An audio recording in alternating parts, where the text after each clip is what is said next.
Bonjour à tous, j'espère que vous allez bien et je suis ravie de vous retrouver aujourd'hui dans cette nouvelle vidéo. Comme vous l'avez vu dans le titre, ça va être un haul livre et comment vous dire qu'il y en a plein que je dois vous présenter.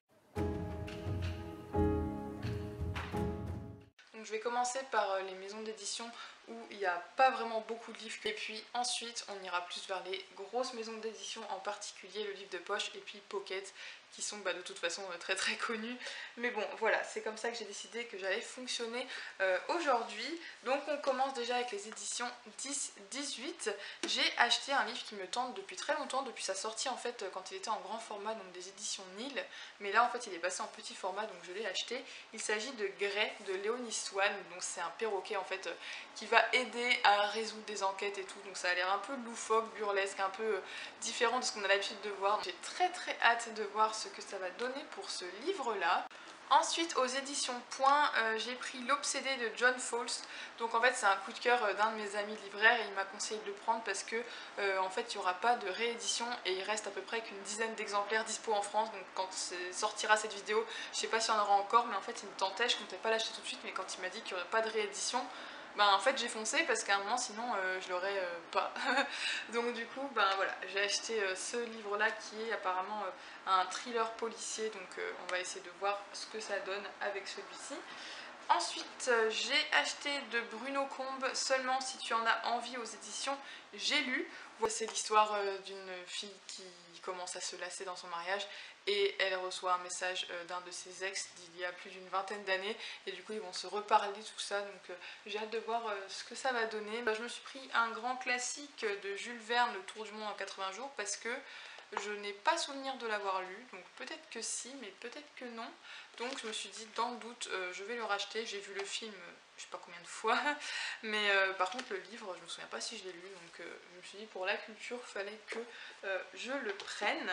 Sinon, aux éditions Pika, je me suis pris donc le dernier tome de L'Atelier des Sorciers, donc le tome 8, histoire d'être à jour. Donc voilà, il faudra que je lise ce dernier tome en attendant du coup le tome suivant. Je suis à jour dans presque tous mes mangas sauf les carnets de l'apothicaire, mais en fait j'ai pas trouvé dans ma librairie les deux derniers tomes pour lesquels je suis pas à jour, donc ça attendra un petit peu, donc je peux pas trop vous en parler là puisque je ne les ai pas. Maintenant on va passer au livre de poche. Donc il y en a quand même beaucoup du livre de poche.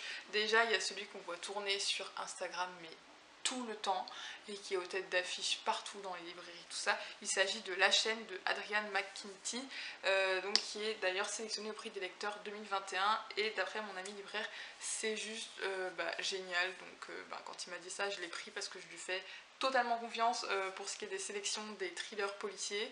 Donc voilà, il m'a sélectionné celui-ci.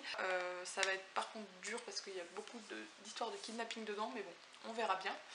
Et puis sinon un livre que j'ai vu par contre ça sur le compte officiel du livre de poche sur Instagram en fait, et qui m'a donné tout de suite envie avec sa couverture.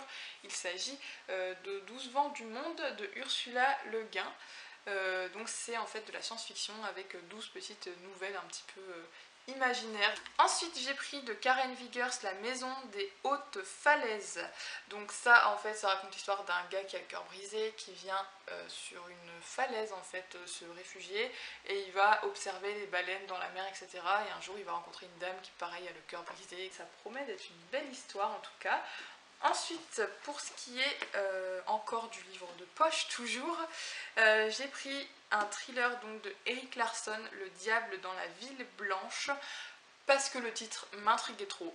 Uniquement pour le titre, j'ai pris ce livre, donc je sais pas trop ce que ça raconte. Puis sinon, j'ai pris la collection de Paul Cleave, donc ça, mon ami libraire m'a dit qu'il aimait moyennement les livres de Paul Cleave, mais je me suis dit que j'allais tester avec celui-là, donc la couverture est très engageante. Il y a plein de couteaux, mais bref, c'est des histoires encore une fois de disparition, comme très souvent avec les thrillers de toute façon. Dernier livre aux éditions livres de poche, il s'agit de Au petit mot les grands remèdes de Michael Uras, et encore une fois, pris uniquement pour la couverture parce que il y a plein de livres dessus, donc ça va parler voilà, d'un bibliothécaire, donc trop hâte de voir ce que c'est. Ça ce sera plus un feel good, hein. C'était pas dans le rayon thriller, je suis pas non plus une psychopathe au point de lire que des thrillers. Je termine cette vidéo avec deux pockets du coup. J'ai pris déjà Wendy Walker, Tout n'est pas perdu, qui apparemment est trop bien, donc on va voir, mais bon, ça parle en gros d'une fille qui a des troubles inquiétants et qui inquiète tout le monde parce que voilà, elle a des traitements bizarres et du coup il va se passer des choses bizarres, c'est plus psychologique qu'autre chose, mais Wendy Walker je sais que j'aime bien. Et sinon je vais tester Maxime Chatham pour la première fois. Donc là du coup pour bien débuter sur Maxime Chatham, j'ai pris le plus grand de ses classiques qui est Léviathan, avec une couverture ma foi... je sais pas, qui ne donne pas spécialement envie, mais on verra bien. Enfin, c'est tout ce que j'avais à vous dire pour cette vidéo. J'espère que ça vous aura plu de revoir une petite vidéo lecture sur la chaîne. N'hésitez pas à me dire d'ailleurs quel contenu vous aimeriez voir pour la chaîne, parce que j'ai plein d'idées, mais peut-être que vous en avez aussi, donc voilà. En tout cas, merci beaucoup d'avoir regardé cette vidéo jusque là, et puis moi je vous dis à très bientôt pour une autre. Bye!